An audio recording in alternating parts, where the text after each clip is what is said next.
Hello అండి, నేను మీ గాయత్రి. శ్రీమాత్రే నమః. టుడే పప్పుచారు చేసుకోబోతున్నాను. పప్పుచారు చేద్దామని ప్రిపేర్ అవుతున్నాను. అందుకని ఫస్ట్ ఒక గ్లాస్ పప్పు పోసుకొని దీన్ని శుభ్రంగా కడుక్కొని వద్దాము. పప్పు కడిగేసుకున్నానండి. ఫస్ట్ అయితే ఒట్టి పప్పు ఉడకబెడుతున్నాను. దీన్ని మెత్తగా అయ్యేటట్టు ఉడికించుకుందాం. ఫస్ట్ అయితే కుక్కర్ స్టవ్ మీద పెట్టేశానండి. చూసారు కదా, విజిల్స్ వచ్చేదాకా వెయిట్ చేద్దాము. ఇప్పుడు చూడండి, పప్పుచారులోకి ఏమేమి ముక్కలు వేసుకుంటున్నానంటే సొరకాయ కట్ చేసుకున్నాము, దోసకాయ, 2 వంకాయలు, 2 దొండకాయలు, పచ్చిమిర్చి, ఒక ఆనియన్ మాత్రం వేయట్లేదండి. ఇప్పుడు కార్తీక మాసం కదా, అందుకని అదొక్కటి మినహాయించి ఒక టమాటా ఇవన్నీ కట్ చేసుకున్నాం పప్పుచారులోకి ముక్కల్లాగా. విజిల్స్ కంప్లీట్ అయిపోయినాయండి. ఇది చల్లారేదాకా వెయిట్ చేద్దాము.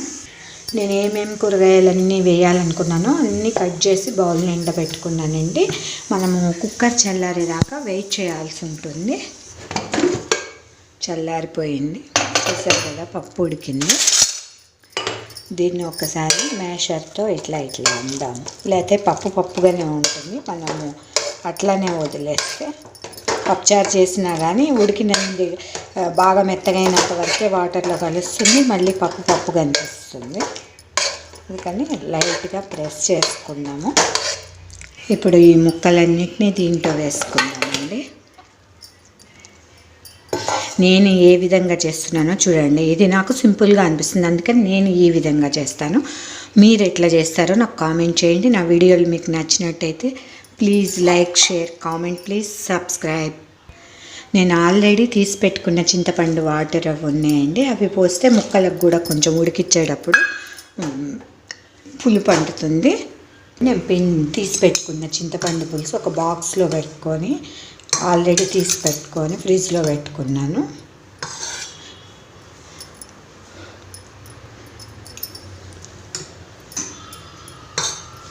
మనకి ఎంత పులుపు కావాలో అంత చింతపండు వేసుకుంటే సరిపోతుంది.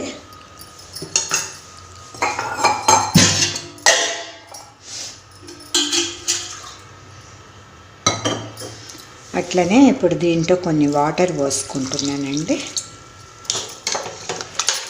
ఒకసారి కలుపుకొని పప్పు కిందనే ఉంచి మనం ఉడికిస్తే పప్పు ఒక్కోసారి అడుగంటే అవకాశం ఉంటుంది.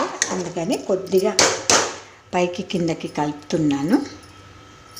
అట్లనే ఇప్పుడు పసుపు వేసుకుందాం. మొదట్లోనే పప్పులో పసుపు వేసి ఉడికిస్తే అది పొంగినప్పుడు బాగా అంతా అంటుతుంది పసుపు మరకలు. ఇట్లా సెకండ్ టైం వేసినప్పుడు వేసుకోవాల్సింటే అప్పుడు అంత పొంగదండి. ఇది ఒక చిన్నటి పప్పుచారు పెట్టేటప్పుడు ఇట్లా యూజ్ అవుతుంది ఇది. అట్లనే సరిపోయినంత ఉప్పు అయితే వేసుకున్నాము. ఇప్పుడు మూత పెట్టి మళ్ళా ఒక 2 విజిల్స్ రానిస్తే ఈ ముక్కలన్నీ చక్కగా ఉడికిపోతాయండి.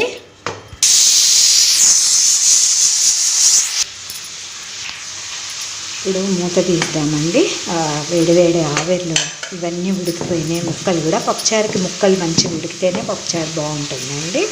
అన్నానండి, కొంచెం సిమ్ చేసుకున్నాం. స్టీల్ గిన్నె కదా చేసుకొని దీంట్లో ఆయిల్ వేసుకున్నాం. ఇవన్నీ ఆయిల్ పెట్టుకున్నాం కదా, పోపు దినుసులన్నీ ఒకటేసారి వేసేసుకున్నాము.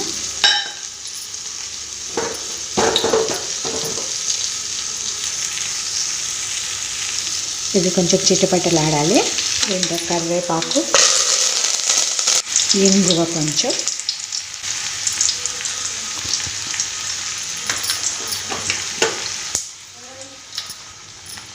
ఇప్పుడు ఈ ఉడకబెట్టుకున్న పప్పు ముక్కలన్నీ పోపులో పోసుకున్నామండి.